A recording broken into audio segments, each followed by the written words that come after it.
The Entrepreneur's Library, episode 199. Welcome to the Entrepreneur's Library, the only book-centric podcast that reviews all the top-selling business books and shares authors' perspective firsthand. This is your resource to finding the next great book that will enable you to grow personally and professionally.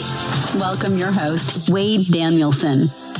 Welcome back to the EL. Today we have Tom Trush, author of Escape the Expected, The Secret Psychology of Selling to Today's Skeptical Consumers.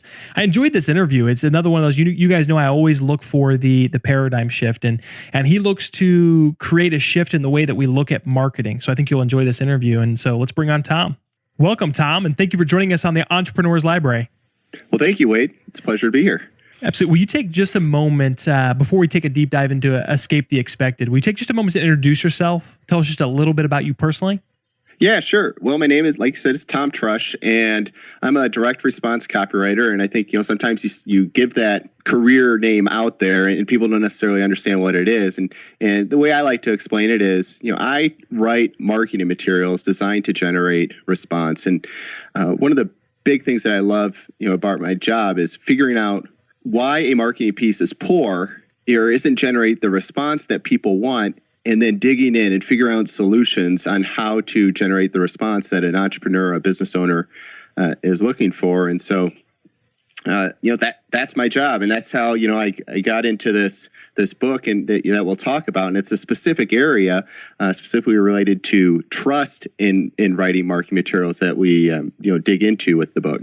So excellent. So Tom, thank you for sharing that first off. And now let's jump right into that book, Escape the Expected, The Secret Psychology of Selling to Today's Skeptical Consumers, which was made available not actually that long ago, July of 2014. And Tom, today we're going to move quickly, but our whole goal here is to cover the top questions that our listener / future reader would like to get answered, before purchasing the book. And the first one is, what was the inspiration behind writing Escape the Expected?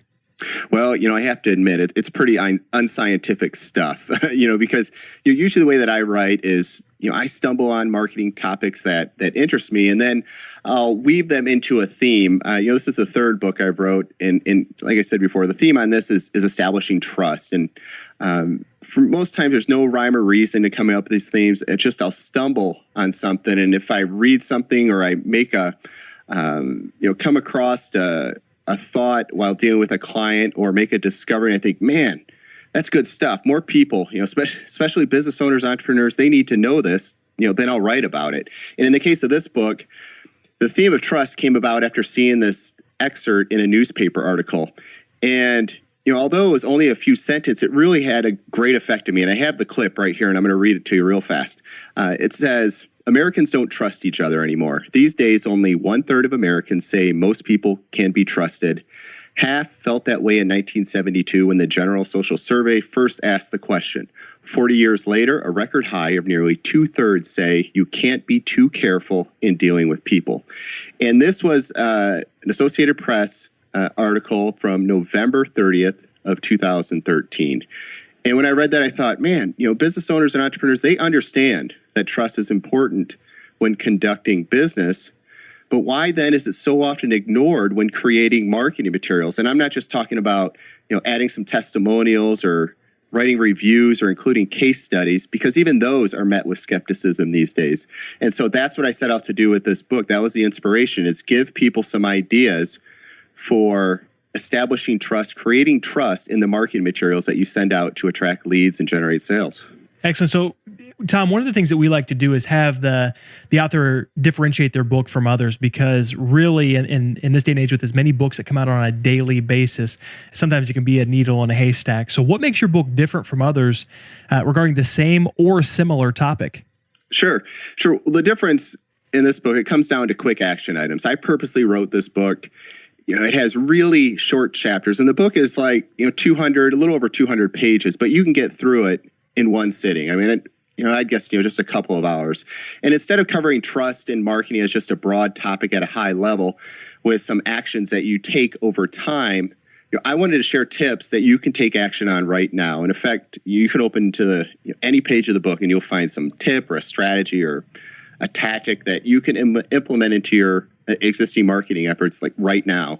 Because, I did this because, many business owners, when they're struggling to generate leads and produce profits, they don't have time to spend days poring over, strategies or maybe going through some coaching programming. They need advice now, and advice that they can implement immediately and see results. And so that's what I set off to do with the book. Perfect. And Tom, how did you design the book to be read, or how do you suggest the reader take in the information? Is this a book that they can jump in and jump out based on the information they need at that time? Or did you really write it to be read from front to back?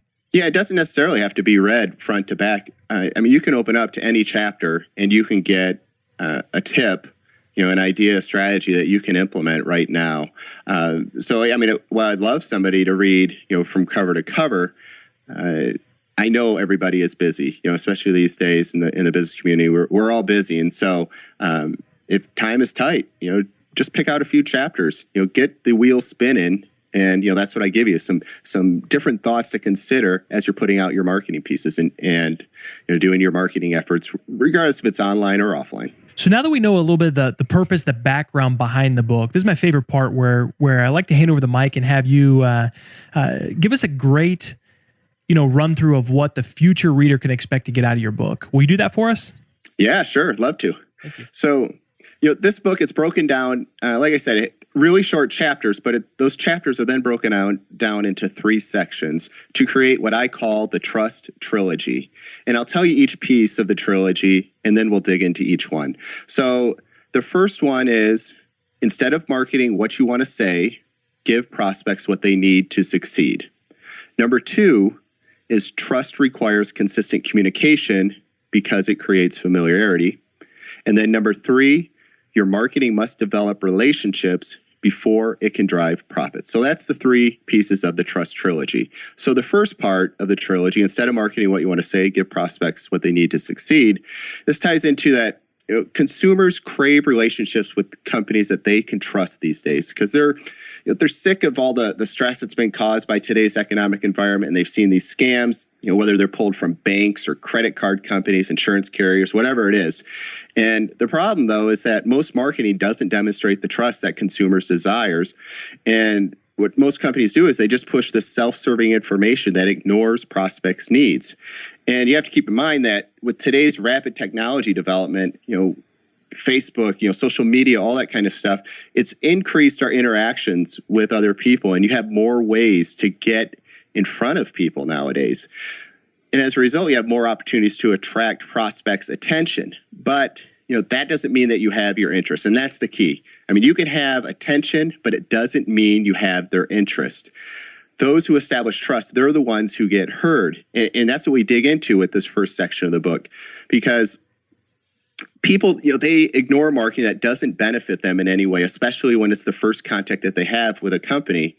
And as we said right at the beginning, trust these days in marketing, it isn't demonstrated by just adding a testimonial or some kind of case study, or maybe even highlighting awards, or even doing what you say you're going to do, because today's prospects, they expect you to proactively protect their interest, and they want you to dedicate resources to them before you pitch your products. But most companies with their marketing, all they're doing is pitching their products or services. And prospects, they expect you to use your expertise to help them avoid mistakes and really just put their well-being before your profits. And it may not be fair, but that's the reality these days. So that's really what we get into with section number 1. Now, the second part of the Trust Trilogy, trust requires consistent communication. The problem here is that so many business owners and entrepreneurs will only market when they need leads. So what they do is they market from a place of desperation. They sit down in front of their computer and they think, what can I write, or what can I do to this marketing piece so that it will generate leads or sales? And this is dangerous, as we touched on a little bit earlier. Your prospects, they don't care about your leads or you generating sales. They just know that they have a problem to solve. And that's what they're looking for information in your marketing to solve that problem and to see how your product or service can solve that problem. Now, you have to keep in mind too that when you're marketing these days, your best bet is to communicate with people who have already expressed interest in what you offer. And this is just as a side note, this is why you should never stop delivering information that adds people to your prospect list, creating these lists that you can consistently communicate with. Because when you're marketing, if you try to enter the convincing game and try to convert people's beliefs about why they need your product or service, you're just inviting marketing disasters, especially nowadays when people are so skeptical. And I'll give you a quick example, Wade, and it's going to touch on a topic that I really try to avoid, and that's politics. It amazes me how many people volunteer their political views in public with the hopes of getting support.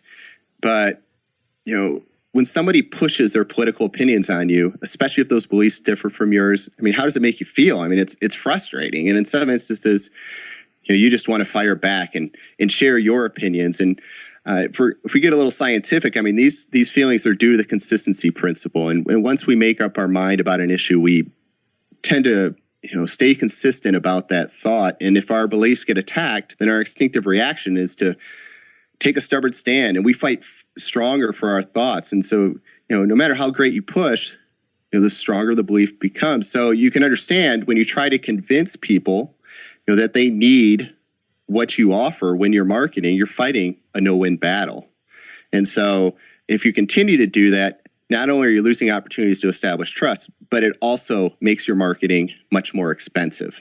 So that's wrapping up there the section number 2. And number 3, with trust principle number 3, your marketing must develop relationships before it can drive profits.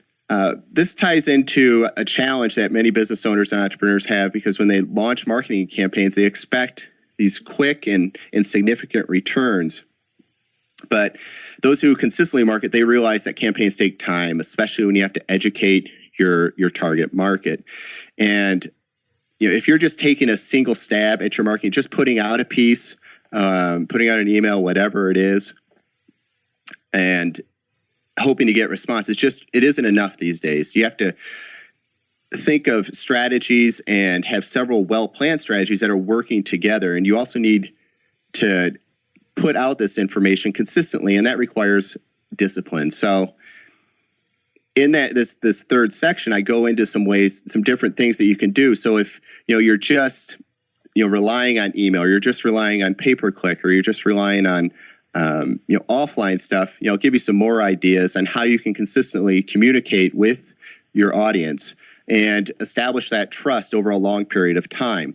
Now, here's the big advantage these days, is that the size of your company or your marketing budget, it's no longer an advantage. Thanks to the internet, you can compete, you can defeat larger competitors by simply producing a steady stream of quality information for your prospects, information that addresses the problems that they're looking to solve. And I'll end here with a really quick tip. When you're creating your content, and we go into this in more detail in this third section, really think about what do you want to be known for in your business? Because we operate in an economy today where you likely have more competitors than you can count. Think about it. How many people share your job title? Let's say you're a personal injury attorney. How many others can make the same statement?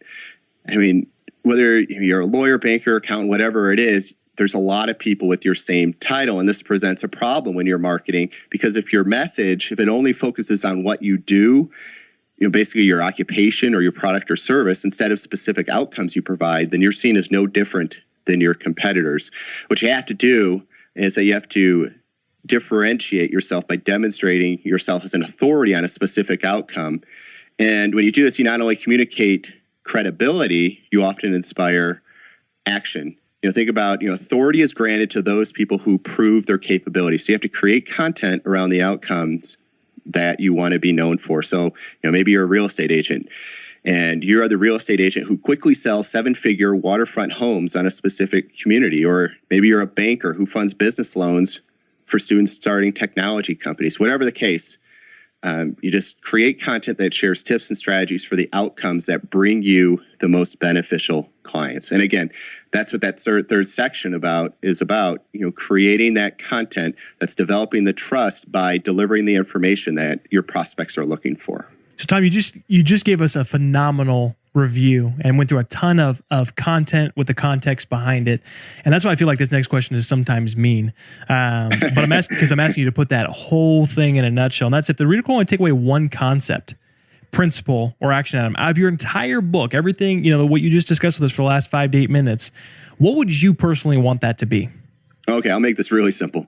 It just comes down to dare to be different, because when your product or service and its marketing, it looks like everything else in your industry, then you're forcing prospects to use price as the deciding factor when whether to buy your product or service. And when this happens, it's the lowest price usually wins. And so, unless you want the problems that come with being a low-cost provider, then you have to deliver a different marketing experience than your competition. And I don't know if you have do we have time for a quick example, Wade? Absolutely. Okay, so this will be really quick. Think about, in the fitness industry. I mean, have you ever noticed how like Beachbody promotes their fitness programs like P90X? And, these are programs where they're promising you like a ripped physique and weight loss. And it requires a lot of effort. But most fitness products, they promise these outcomes with minimal effort. And P90X and Insanity, they take this opposite approach. And in their marketing, you could see they use promotion, they use phrases that are things like the world's most insanely tough workout, or work harder than you ever worked before.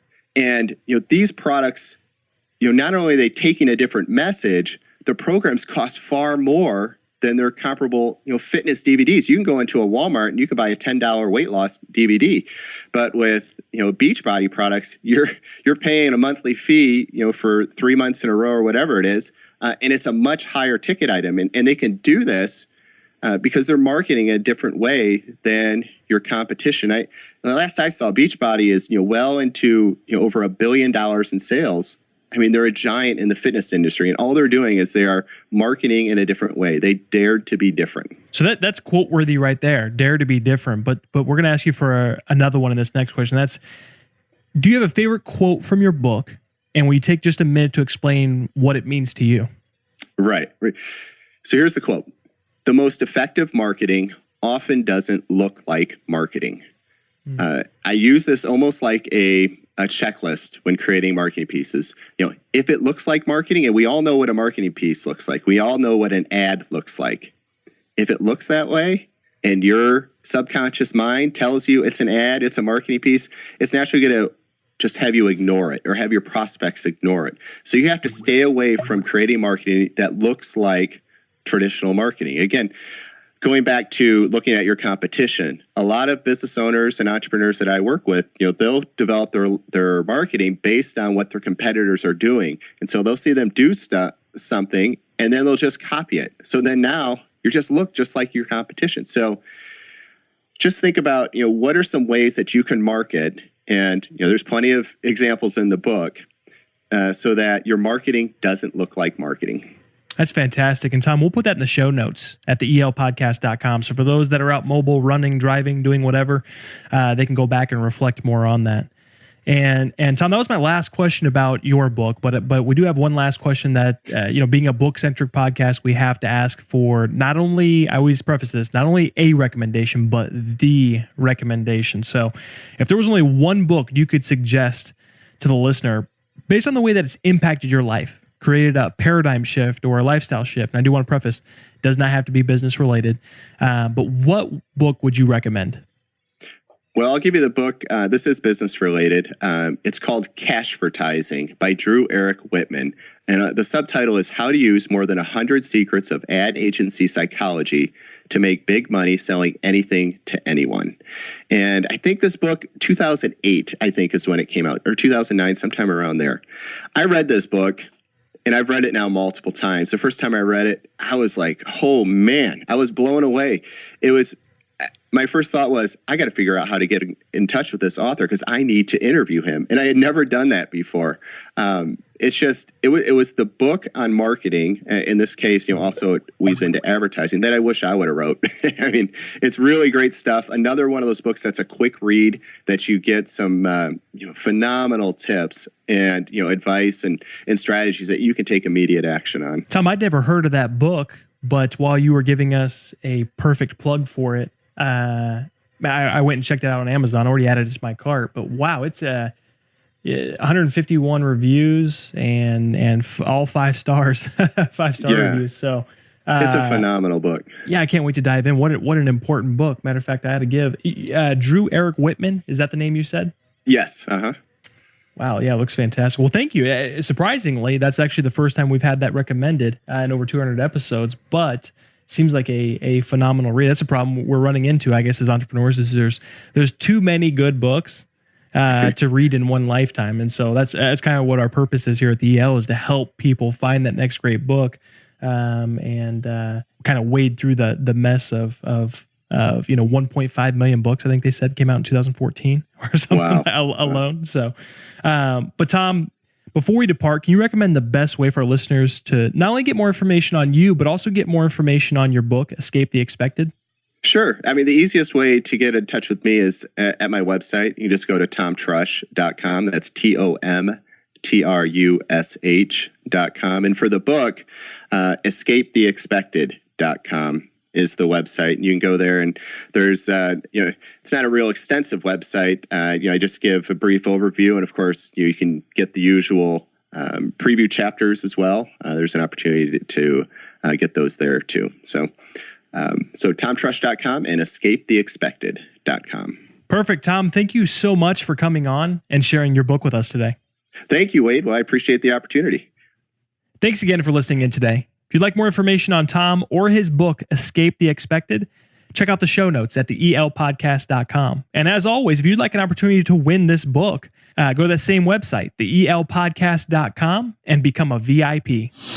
Looking for your next book idea? Head over to theelpodcast.com, where Wade shares his amazing resource, the top 10 business books recommended by over 500 entrepreneurs, with you for free. That's theelpodcast.com. Till the next time, keep it on the EL.